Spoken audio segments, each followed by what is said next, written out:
Soyez le bienvenu sur cette Prophète TV, soyez le bienvenu mes chers compatriotes, soyez le bienvenu les amis de Sainte Prophète TV, soyez le bienvenu les abonnés de Sainte Prophète TV, abonnez-vous et continuez à faire abonner les autres. Bandeko balandi tozoloba likambo na Congo, toujours Congo, toujours Congo, tokolobela Congo na tango nyonso occasion epesemeli biso tolobela Congo. Mon côté azali na monopole ya maloba pona Congo. Biso nyonso tozaba congolais, tozali na droit ya koloba Congo. Mes chers compatriotes. Bandeko balandi tozala ba sujet belé lelo tokolobela. Entre autres, nous allons essayer de faire comprendre les journalistes professionnels Oyo bazali ko se prendre sur médias, bazali ko comprendre makamouti. Nous allons parler, nous allons essayer d'expliquer ce qui s'est passé contre vérité na Oyo Mama Olive à lobby. Il s'est attaqué à Félix Tshisekedi Tshilombo. Il a fait la sortie au Tobengi Ezali politique. Il pouvait rester dans le cadre de Makamune Moussousou, mais il s'est attaqué à la personne de Félix Tshisekedi Tshilombo. Donc nous devons répondre contrairement les contre-vérités de la République démocratique du Congo. Bandeko Balandi, nous allons parler des acteurs politiques. Soyez les bienvenus encore. Bandeko Balandi, toujours dans la nouvelle nan Oyo Moussousou, Nano Ubangi, le petit-fils ya Mobutu, Malo Ndiba Mobutu, a remporté 11 voix sur 18 na provincial. Donc Yende Moutou a géré Sikoyo province Nabiso ya Nord Ubangi. Félicitations na le petit-fils ya Mobutu, Nzambe Asunga, mais Asala le contraire Oyo Ekoyi Kozala abongi saberere ya kokonaye, parce que quand on dit Mobutu totika na ba nostalgie mususu ya makamu mususu. Mes chers compatriotes, tozolo bela lisusu likambu ya Unonsa alobaki ke batika ye aza Unonsa ba maison préfabriquée zali koya malgré o ya Kasai et komi kobima ba possession ko simbi ba mabaya wana nyonso esi e baby to ebite soki Unonsa a kosala ndenge nini, mais awa to yokaki na ba émission tiko le kaba obalande ki to ebisaki bino que Tanzanie a komi ko lukasa la vente aux enchères. C'est pas au gouvernement congolais d'aller dédouaner biloko wana parce que bango bazoki mbongo nyonso cash. Dès que tu expliques que INC que bande de voleurs. Mais nous allons continuer de dire bande de voleurs parce que vous l'avez sur cerveau. De la même façon, vous allez perdre vous l'avez sur cerveau. Parce que ma communion c'est le cas na monde lelo oyo même ba vidéo ezali alors bino bokoyate na intimidation na ba réseaux sociaux bokoyate na ba intimidation na ba téléphone pour bato babanga. Non, nous sommes là scotchés l'avenir to yebi nini koyi comme biso, mais la réalité oya biso auto vivre to yebi qui est INC. Qu'est-ce que c'est PPRD, qu'est-ce que c'est CNDP, qu'est-ce que c'est des coups débattoirs, qu'est-ce que c'est AFDEL. Donc, beaucoup l'avez vu sur mémoire, tous là, Nani Jamal, zone c'est la maison préfabriquée. Aussi longtemps, ma maison préfabriquée, tout le monde a la province, la quitté, tout le monde a bande de voleurs. Quand de plaise à l'INC, c'est pas votre problème. Parce que tant que vous avez bino quand biso to ça human abino godem po ikuto lobby yango directement bo menacer bande ko balandi makamu mususu tozali ko balaye Kagame bo moni ba sortie médiatique na ye Kagame akomi biloba loba Félix Tshisekedi akomi si Kagame youtubeur Kagame akomi ba déclaration to yokaki ba kengana to balandeke be monsieur uti koleka ba kenga akomi o ye azali mutu ya il y a nani, il y a IDPS, le col à monto IDPS, c'est Félix Tshisekedi Tshilombo, monto azali ko alimenter bango, monto apesa vraiment place na Congo central kuna bavanda, alors sikoyo ye akomi ko bundisa bango. Bakenga tu nous allons te répondre combien de fois si c'est Bakenga nani Willy Ngoma porte-parole, Bakenga tu évites ce cas ya kukufa ya solo mais c'est que zali que to ce cas ya kukufa que ton âme repose en désordre. Willy Ngoma te répondre yo mais tozo mona bato yo tozo baté makila ou bien le col ba botele ba bifte que ba dire ko kotika Congo te. Oza la moto IDPS. Oza la moto IDPS c'était biso peuple congolais et le belé biso et le côté. Tout ce que nous voulons c'est que vous dégagez du Congo. Point bas, basta. De o biso tolingi Congo ezali ya ba congolais. Pour na IDPS wana bat baleka ebele batu soki oza na IDPS balobite koza na monopole ya kosala bêtise. Donc to yebi ba manipulation na bino.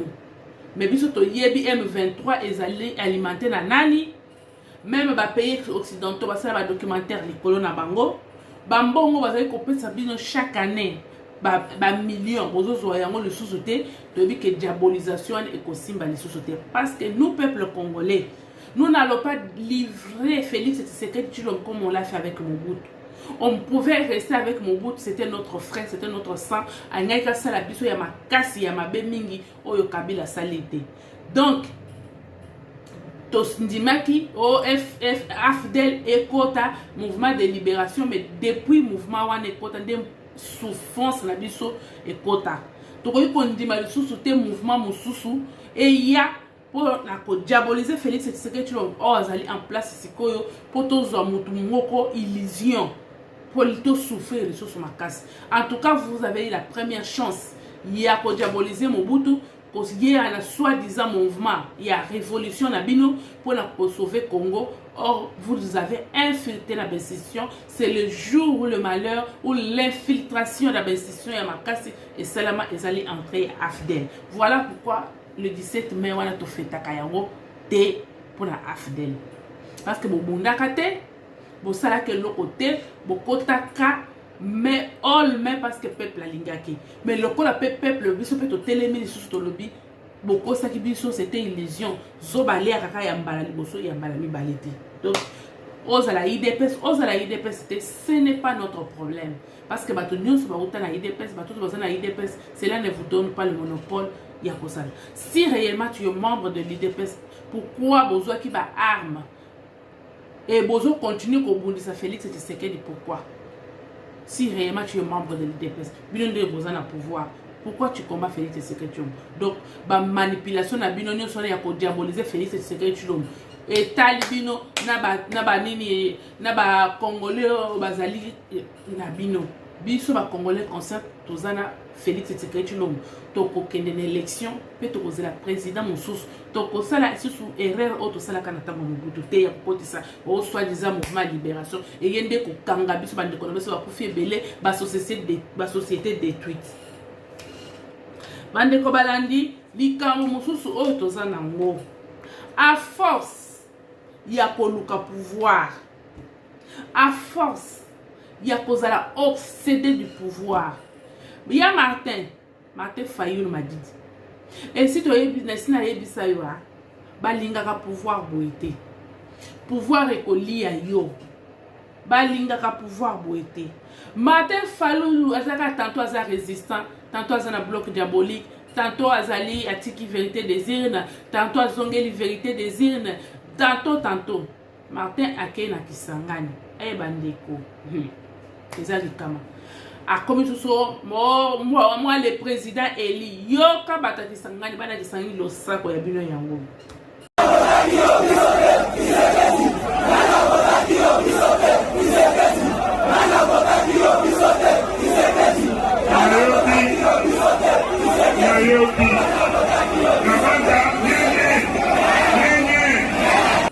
Balobi nani a voté qui yo biso to voté que Félix Tshisekedi Tshilombo nani avote yoka Martin Soni oui na comprendre nyenye yele na kozwa biloko Mobutu akanisi ko simba na ye simba kanete nyenye azoba nyenye dans le vide batu bazaka to vota ki Félix nani avota ki yo Martin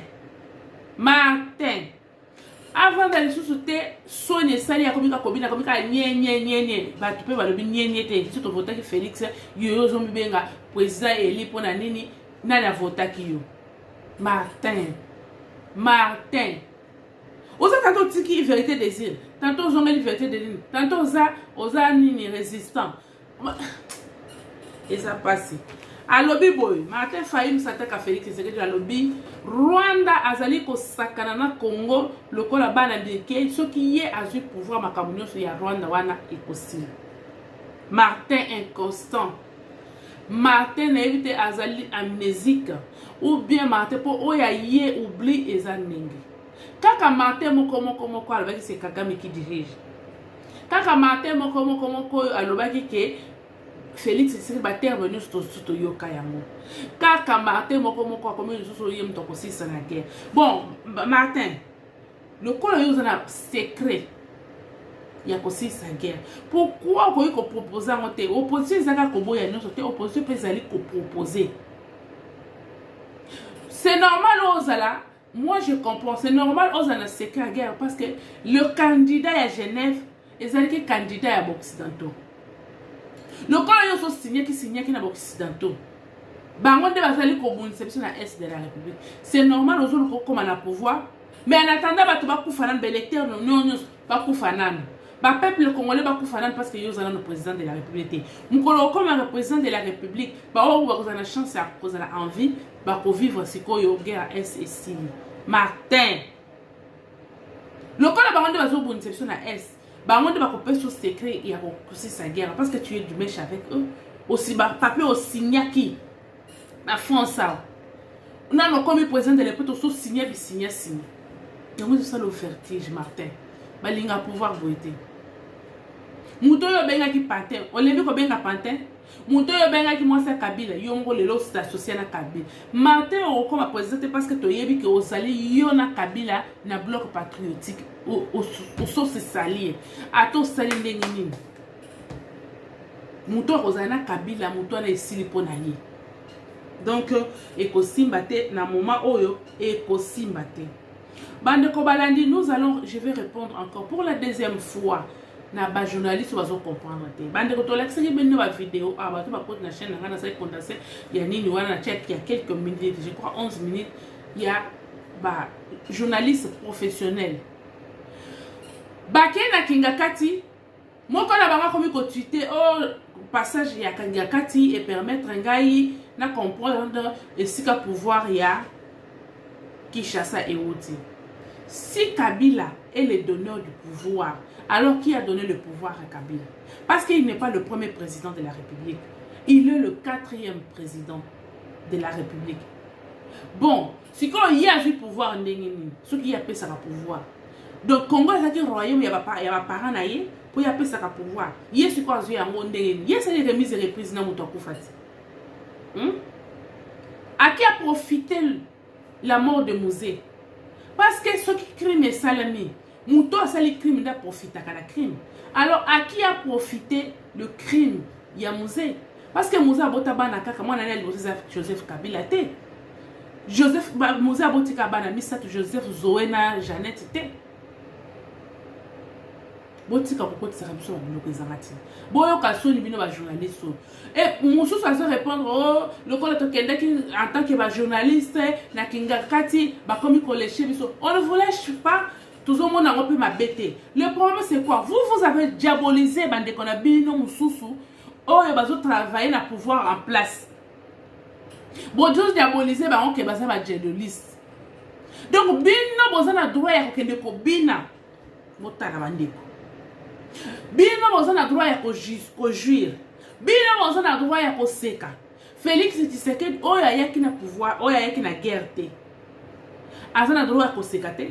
Azana droit ya ko lia te. Azana droit ya ko sepela te, ko sepela ta mo sinete, asala te akende na fête te.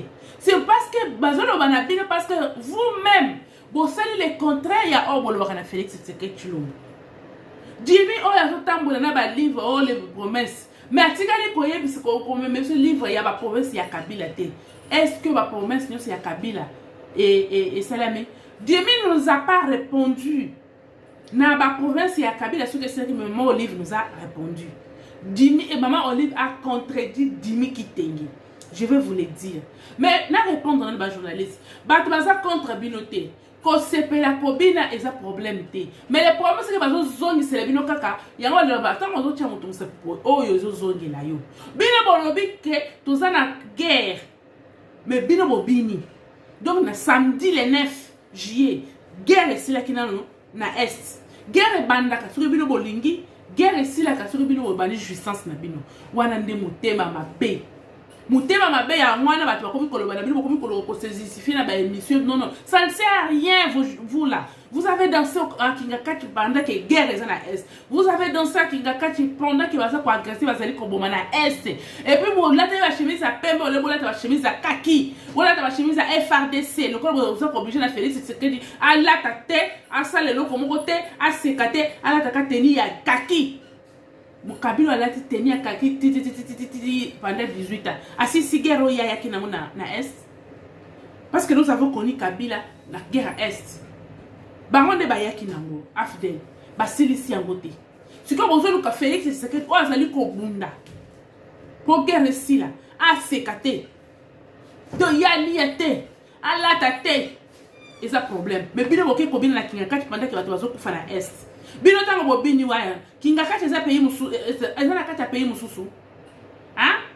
Tango bino bo sapena maman Olive na est a bino bo lebo bini bozo bima Raïs lokola oh bazali ko bina nini vimba wana bino bobini wana kitenga moni jouissance tete bino boza na droit ya ko jouir bino boza na droit ya jouissance bino boza na droit bo lia bo sepela batu mususu te yango bato lobela bino bo tomber na propre piège na bino bo bimi ridicule bino na Ngobila ndenge bongo. Pourquoi vous avez critiqué Ngobila? Fachi. Mais ce que vous avez fait, c'est ce que Kabila Ngobila a fait. De la même manière, bo bini na idiotie na Kingakati. De la même manière nani alobi nani gouverneur la ville ya nani bini. Mon entier moni bino ndeba mon entier gouverneur. Mais pourquoi vous voulez critiquer les autres? Soni na bino. Soni. Ba journaliste Soni. Eza mawa, botala ba monde bazobi.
Bande ko balandi eloko mususu oyo tokolobela sikoyo.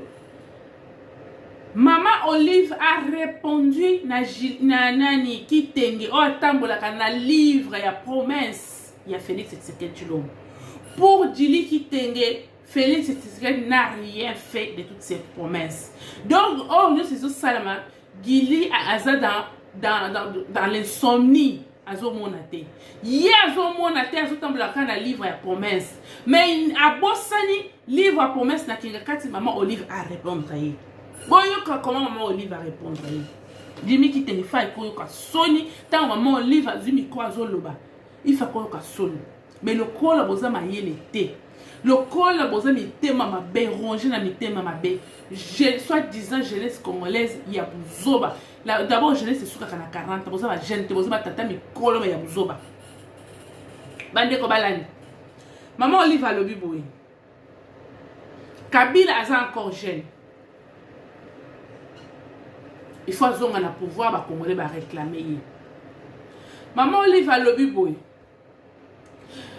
alternance ezali bébé oyo bango baboti ezali cadeau oyo Joseph Kabila apesi na ba congolais. Alors il faut qu'on protège yango. Maman Olive alobi susunini. Maman Olive alobi boy apesi anecdote moko sans mutu, sans makolo, ni quai, ni ventre, ni pied. Pour résumer anecdote que le fils aîné ezali Joseph Kabila Kabange oyo a sauvé Congo. Ba projet nyo sazalaki nango, son frère a continué kosala yango. Joseph Kabila c'est le fils aîné oyo azali na bolingo ya Congo, oyo alingi Congo makile sopanate, tout ça patati patata patata. Or Jimmy Kitenge ye aloba ke Kabila a sala nyonso ba promesse na ye nyonso. Mais maman Olive a contredire ye na Kingakati pour dire que ba projet na ye oyo nyonso Félix azo sala eza ba projet ya fils aîné qui est Joseph Kabila. Donc oyo nyonso Félix azo sala ezali ba projet oyo et son frère aîné Joseph Kabila atikeli. Na yebi to ce qui Jimmy mutu na ezalaki wana to esengo kaka abosanaki maman les livres il faut atika koleka na ba réseaux sociaux. Maman Olive a répondre na Kingakati. Maintenant moi je vais expliquer à maman Olive. Maman tolingi o mingi. Mais obetaka libanda trop. N'évitez pas conseiller non ba conseiller kayo nini. Maman Olive. Si tu compares, si tu dis que Kabila est le fils aîné, c'est que tu dis Kabila est le premier président du Congo. Si tu dis que le fils aîné Aboyaki Makile Tanga et son frère a continué le projet au fils aîné à Salaki, ce qui veut dire Félix Tshisekedi attendait boya Kabila. Félix Tshisekedi aza boy na yo na mobali na yo jikaka bino boye bopunzi bomboli bozoyoka bien na Kingakati ye siko aye pour réparer ye nde il faut tonga. Pourquoi Kabila y a zaki na droit ya kotonga te? Pourquoi il faut respecter mobali ya moninga te et le premier président de la République? Maman Olive, pourquoi ivresse ya pouvoir? Et aux zangi sa yo komona. L'avenir ne t'enseigne-t-il pas? Maman Olive, ozali première dame ya liboso te na Congo. Ozali quatrième première dame. Et puis si tu es bien arrangé, ozali cinquième première dame. Parce que nani Mobutu avec la base me maman tane ta kufi ayiko zo maman Bobila da. Maman Bobila oda wa vandi kimia. Même temps Mobutu azala ki biloko yo zo sala o. Maman Bobila da watikala ko sala ya côté. Même si na vivre époque maman tone tete, mais na tikala ko yo kate, maman tone ta sala biloko yo zo sala. Ni moi si à Lumumba. Maman Olive, Kabila kufeli nini? A sacrifié vie na yena nini? Parce que mutoto yebi ka sacrifier, a se sacrifier pour na Congo. Lumumba. Et ton mari a boyi ko rendre hommage na yo, boyi ko rendre hommage na premier ministre ya Congo. O a pesi bo moi na ye pour na Congo. Et quand tu nous changes tout le temps, oh Kabila Zana nous gêne. Il est gêne par rapport à qui et par rapport à quoi? Il est jeune parmi les Congolais qui sont dans le Congo. Nani Lumumba kufi na ajini. Mobutu azoki pouvoir na ajini. Kasavo wazi pouvoir na ajini. Yango jeunesse yango ezani yango ya Kabila. Donc yaza bébé tilelo. Hein? Joseph Kabila Kabang, aza bébé tilelo, plus de 40 ans. Azaka bébé. Donc aza bébé Congo mo baza ba mikolo na ye. Donc biso nyo to bota ki Kabila. Kabila ndi aza jeune koleka. Donc Kabila ndi aza destiné à poser la pouvoir. Mais pourquoi comme premier président de la République ya Congo? Maman Olive beta kalibanda trop.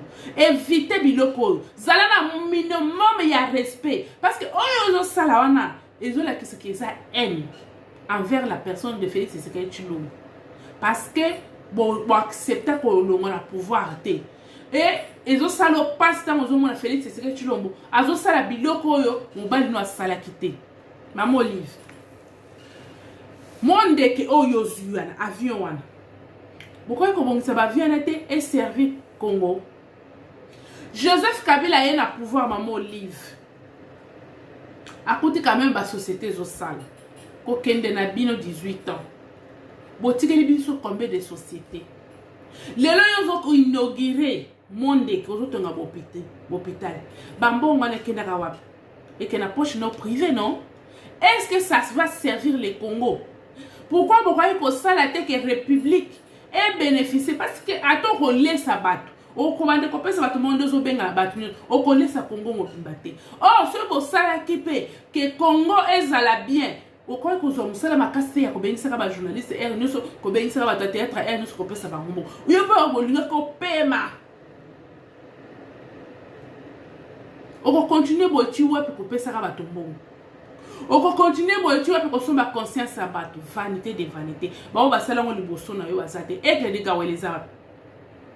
kaweleza wapi Guadolite o mubuta tonga ki makambo nyonso siège nyonso ya makambo evanda na Guadolite eza wapi ndenge mope kinga kati wana ekobota nzamba pona nini passé eko enseigner binoté maman Olive yozo lo ba ke Félix Tshisekedi azo sala ba projet zala moi respect un Félix Tshisekedi mokolo ya mobali na yo dede aza mobali ya mutu na moni maman Denise te ko tenir ba propos sur kazu micro a lancer ka ba missile pas Joseph Kabila elle peut le faire aussi mais par respect à éducation par respect, il y a vie. Biloko yo sa première dame mon côté dans le monde, osa unique à ton genre, même en France, même aux États-Unis, tout ça na ba première dame dans le monde entier, ba sala ka biloko yo sa la c'est ridicule. Quand tu prends le micro, il faut s'attaquer à Félix Tshisekedi Tshilombo. Mais maman Denise tant a ignoré yo, tant la batuno ba yabachu na polémique na bata tête mais tu na polémique na maman Denise akima on a beau péter nyonso yo zala ki côté ya na ni président de la République apport na yo zala ki nini parce que maman Denise aye a sali fondation wana bana oyo baza ya trisomie malade ya makasi a sali plaidoirie Bapesa gouvernement a la prise en charge ya malade wana ya SS. Na fondation babemisi bourse excellence. Kaka na fondation zana babiloko ebele. C'est ça être aide à côté de son mari. Mais toi tu n'as pas été l'aide pour la République à côté de ton mari. Toi, tu as fait l'aide au égoïsme. Maman, on vous a égoïste. Parce que nous sommes kanga yango yomoko. La République n'a rien gagné. Oh, nous sommes celles ya binomoko. Bambo ngane kokota na ba poche na binomoko. Maman Olive. Olobi ke manani Joseph Kabila atindeli batumbote bato bayaki kuna tout ça. Ozo yebise ke boy. Olobi ke azali cadeau Joseph Kabila cadeau ya République. Pourquoi ko finga biso boy? Maman Olive, osa sincère de toi-même. Osa sincère na conscience na yo. Joseph Kabila cadeau ya Congo. C'est quoi cadeau bon, cadeau oui. C'est quoi ça cadeau de bonheur ou cadeau ya malheur? Moi je vais te répondre maman Olive. Kabila est le cadeau de malheur du Congo. Parce que Afdel et Kotakande nous kelem sur ma camunion sur tozangi mai, tozangi courant, biso to kola na kisha to ando mai na mutote. Na limité wana bazali ko fungola ba porte te basala ba ligablo. Tozangi tozo ou ta classe na limité nozo kaka solo ba pomme de terre na ba viande. Quartier wana ya limité biso to yebi yango. Tozangi na ba banda na ba quartier ba bourgeois. Ba bon marché kolobate.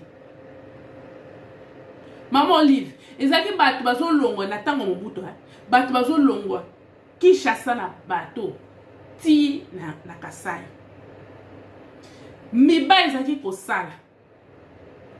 Jekamine ezalaka kosala. Metango bino boye. Bo punzi mbongo nyonso ya Jekamine nde botongeli Kingakati. Mbongo nyonso ya Congo nde botongeli Kashamata. Siko yebisanga na reso oyo sali. Congolais nini na mbongo nini oyo botikeli na ba société combien ba futa mbongo po ya kolia na restaurant wana.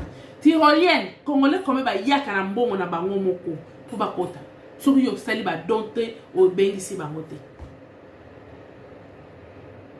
Hôpital oyo tongaka combien de Congolais bakotaka na hôpital wana. Et so ba futi mbongo wana ekendaka na trésor public. Mama Vanda sala makambo na yo tika ko se mixer na politique. Tika ko lukaka bato ba mankaka respect. Biso ba auto ko lobelo na ndenga respect mais ba ko manquer au respect. Ata ba komi ko menacer ba rombe ba si ba lobby. Yo mutu ba point mama bobila da ba finga kete.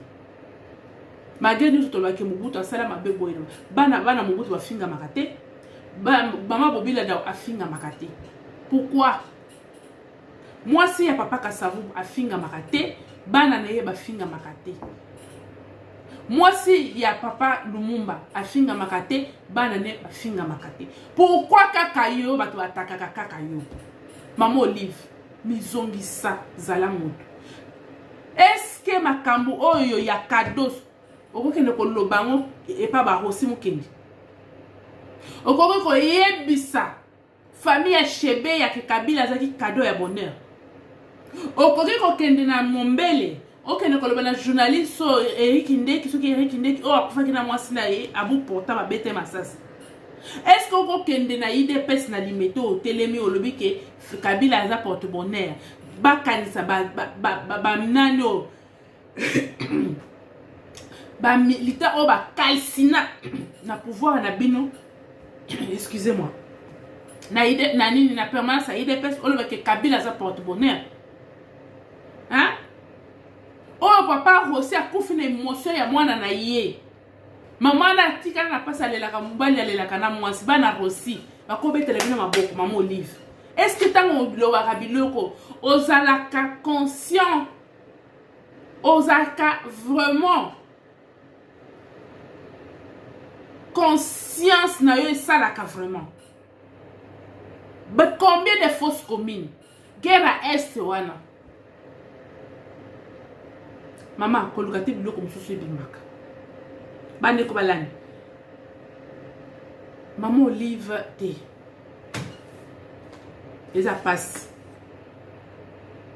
Mais nous disons ceci. Félix Tshisekedi a kotala ba biloko na nyozo te. Félix Tshisekedi Tshilombo aza boy na binote Maman Olive. Po ya ko silisa ba projet oyo bino bozweli mbongo. Projet Sino Congo. Et ce kawa mbo wana kenda wapi. Jika kacha ba pierre combien de fois. Aéroport. Mbo wana kenda wapi. De bino de bo bola. Boy na bino de Félix Tshisekedi Tshilombo ni boyeko. Et puis on a le courage à koloba on peut battre bazo betelo ma beaucoup des inconscients congolais comme ça. Jusqu'à quand on consomme la conscience à battre mon consomme la conscience à battre mon sauter. Donc quelque part culpabilité mon que ça la kayo yango lingaka o camoufler yango mais o beta kama be po bama kamu eze ebele botete azawapi na gouvernement na bino.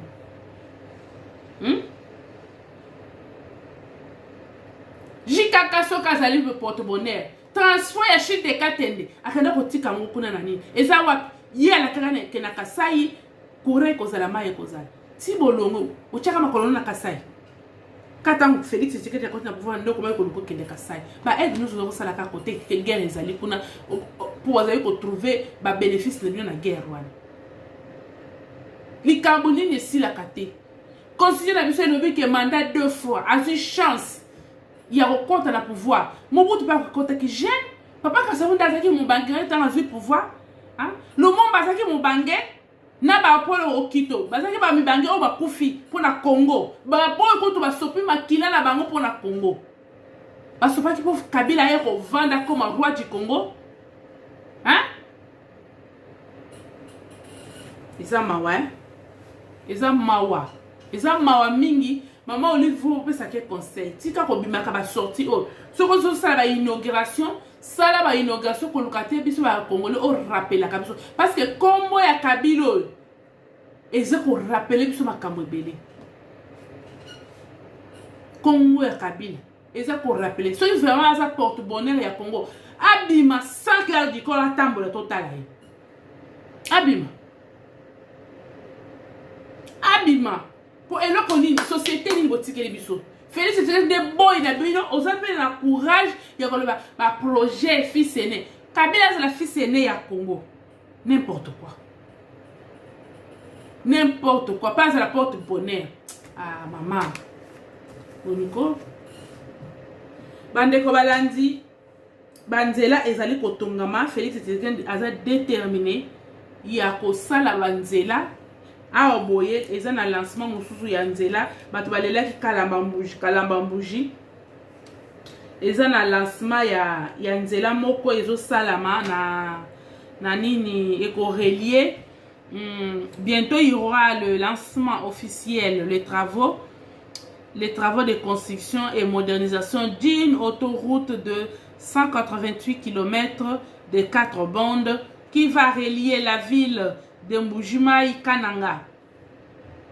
C'est l'entreprise égyptienne Samkret, si c'est Samkret, qui a gagné ce marché. Et la route va relier, sera possible de quitter. Ça sera possible de quitter Mbujimai vers la côte frontalière de Kalambambuji en passant par Kananga en moins de 12 heures. Oh non, c'est un projet fils aîné, soi-disant fils aîné ya Congo. Sikoyo boy na yele ki na Félix Tshisekedi aya kosala. Ye a jouir na kingakati na ba kashamata na ba ferme na ba nyonso. Félix Tshisekedi de boy na bino ya na droit ya ko jouir te aya ko sil célébrer guerre na est. Ye ala tapili ya Congo. Dit n'importe quoi. Lui qui se disait nani militaire n'a jamais allé au front pour combattre. Asisi guerre te. Atikali pe kokota ta na kante. Atongeli ba na ka eno côté. Félix Tshisekedi boy na bino aya butongi kan akai kotonga na Kibomango kuna pona ba retraité. Atongi école na kan, ache cantine populaire na kan boy na bino nde boza ba ayant droit ya Congo du n'importe quoi. Et ba congolais congolais ba vani pe ba beti maboko bazo sika. Et vous les journalistes vous retournez que bino ko ça pour nous sala qui en pour la république. Et là comme sous bazo sala bandeko eza na nini moko ezo sala mape un centre moderne d'exposition sera construit à la Fikine. Cet centre aura un parc d'attractions, un centre de conférences, un centre commercial, un hôtel. Le contrat a été signé avec la société turque Sima, si c'est Sima, qui a notamment construit l'aéroport du Sénégal. Les travaux vont durer 14 mois. Maman Olive, tant yo longoli ba zone biso tozaki chaque week-end okende na zo. Tozana école, tozana ba sorti na zo. Bano ba botami na gouvernement na bino ba yebi zo. Bano ba botama ki depuis afidèle ekoti. Ti bolonga na pouvoir. Ba yebi Fikine. Oh tozali koyemba les DG biso tembe na Fikine. Mais yo sali parc, au sali ferme, au sali patati patata ba bien nyonso wana ya yo moko mais yo kotelemela olobake Kabila le fils aîné, Kabila porte du n'importe les cadeaux empoisonnés oui. C'est voilà pourquoi nous ne voulons pas encore de libération imaginaire que toi Robert qui n'a il n'y a pas d'élection tout ça là ni recensement. Bande ko balandi likamu mususu batu ya Rwanda oto zoyeba te boyo kana no soi-disant professeur na bango alobini azolo baboyo professeur wana alobini quand il parle de limites frontalières dans ces cas il fallait donc repousser les limites de ce qu'était le royaume du Rwanda vers le volcan, les montagnes, le lac et cours d'eau d'un coup, des familles se sont retrouvées séparées de deux côtés des frontières, tout en gardant leur langue, leur culture et leur terre. C'est ainsi que certains seront appelés Zaïrois, rwandophones, parce qu'ils parlent le Kinyarwanda. Ça, c'est le professeur Eric Douchabandi, professeur en Belgique. Bandeko. Tala ba Rwandais balingi ba réécrire. Donc idée na bango ya balkanisation. Bato balanda ka mission na ngana yebisa kibino kezera un professeur akele pour ta carte. Normal idée na balkanisation. Carte ya Afrique ndenge zalaki Congo ezali coexister te. Mais si ce professeur ici dit que est-ce que biso ko tutnana biso tito poli to tangi to sisi to tekela koyoka te kezara empire moko ya communauté. Totikala koyoka ke bazairo tozalaka koloba nani Rwanda soki langa rwandophone banyamulenge biloko ebimi kaka tanga ba Rwanda ba côte ba bandi na biso ba problème toza na ba frontière ba regarder puis ba réclamer hein. Donc ce professeur va nous faire gober des bêtises en réécrivant c'est ça les français hein. En réécrire le français na lingala mélanger ça passe histoire ya Congo na biso. Donc pour na ye Congo loko les akè loko moko alobi nini boyo kana bino boyo ka français bien. Quand il parle des limites frontalières, dans ces cas, il fallait donc repousser les limites de ce qu'était le royaume du Rwanda vers le volcan. Ozako lokate. Hein? Et voilà pourquoi pour naïe, tant que Kabolaki, pour lui, il dit que de deux côtés, leur culture et leur terre, c'est ainsi que certains seront appelés Zaïrois, rwandophones. Est-ce que tu as ma Cambodge? Papa, histoire ya Congo, hein, ba livre Zali. Okoya ko faire gobe biso tende bozo nga bozo ka parti est wana boko zwa yango te. Ndemo tozo ba pena bakenga soki nani bakenga kotinga na mungo kotinga na repose en paix. Willy Ngoma ozala muto a IDPS ozala muto a IDPS te etali biso te. Ndemo tozo ba na soi-disant le professeur rwandais ba pour ça va limite. Pour sa tête, c'est que nous savons, les Banyarwanda, les rwandophones, n'est pas congolais.